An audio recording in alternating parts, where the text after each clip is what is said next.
خارج متجر الحلويات الصاخب يتجمع حشد، وعيونهم مشرقة ترقبا للحلوى. يسلم صانع الحلوى المغطى بالغبار والمرهق حلوى محروقة. يراقب الزبون الحلوى بازدراء. ما هذا؟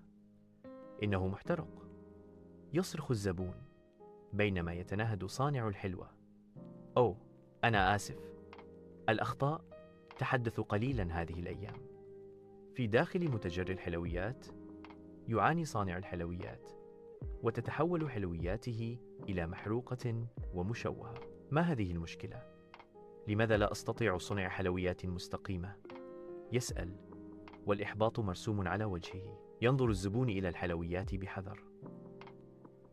يا أخي، هل هذه حلوى أم عقاب؟ خارج متجر الحلويات، وجه صانع الحلويات لوحة من الإحباط والتسلية. سيدي، هذه ليست المرة الأولى اليوم، إنها غلطة كل يوم. يصرخ مع إيحاء بالضيق في صوته: نعم، فقط صلوا أن يعجب شخص ما بمتجري ويشترك فيه أيضا.